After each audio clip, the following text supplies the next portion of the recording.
Oi, pessoal. Um ministro do Tribunal de Contas da União determinou a apuração de diárias supostamente ilegais pagas a procuradores da Lava Jato e eu vou explicar para vocês em 3 pontos por que isso não tem nada de irregular e não tem qualquer relação com o recebimento de diárias por mim. Primeiro, para montar uma força-tarefa de uma operação como a Lava Jato, com alguns dos maiores especialistas do país em investigação, em colaboração premiada, cooperação internacional, em corrupção e lavagem de dinheiro, foi preciso trazer vários procuradores e várias outras cidades do Brasil. Nesse caso, a lei do Ministério Público determina que sejam pagas diárias e passagens, que são valores para cobrir despesas como deslocamento, moradia e transporte. Pela lei, os procuradores que vinham poderiam receber mais de 20 diárias por mês, mas eles concordaram em receber 8 para economizar recursos para os cofres públicos. O ministro do Tribunal de Contas discordou e disse que poderia ter havido a remoção dos procuradores, o que seria mais econômico para os cofres públicos, só que isso não é possível no Ministério Público porque a remoção, que também geraria uma despesa, precisa seguir uma ordem em que os procuradores mais antigos têm preferência no Ministério Público.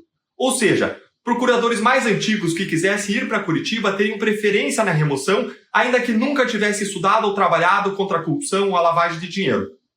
Assim, a formação da Força-Tarefa foi um mecanismo legítimo, autorizado pela lei, e foi a sua composição por especialistas que permitiu alcançar acordos para recuperar cerca de 15 bilhões de reais para os cofres públicos.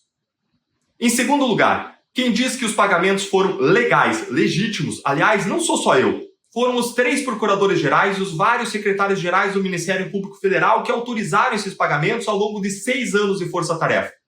Foram também a auditoria interna do Ministério Público. E foi ainda a área técnica do Tribunal de Contas por 2 vezes, do próprio Tribunal de Contas. Já o ministro do Tribunal de Contas, que ocupa uma posição política, discordou e determinou o começo de uma apuração, mas ainda serão apresentadas defesas para só depois haver o julgamento pelo tribunal, quando eu confio que o tribunal vai se ater a uma análise técnica dessa questão. Em terceiro lugar, embora o ministro do Tribunal de Contas tenha solicitado a apuração da minha relação com os pagamentos, trata-se de pagamentos feitos a outros procuradores e não a mim, porque eu sempre estive em Curitiba e não fui trazido de outra cidade. Além disso, os pagamentos são feitos pelas chefias administrativas do Ministério Público. Eu não tinha qualquer interferência nos pedidos ou nas autorizações às diárias ou no sistema implementado, porque isso diz respeito à parte administrativa. Isso dizia respeito à Procuradoria-Geral da República. O meu trabalho aconteceu exclusivamente nas investigações e nos processos. Ou seja, os pagamentos às diárias foram um modo eficiente e econômico de recuperação de bilhões de reais previsto em lei, autorizado por 3 procuradores-gerais, por vários secretários-gerais e validado pela auditoria interna do Ministério Público e pelo corpo técnico do Tribunal de Contas.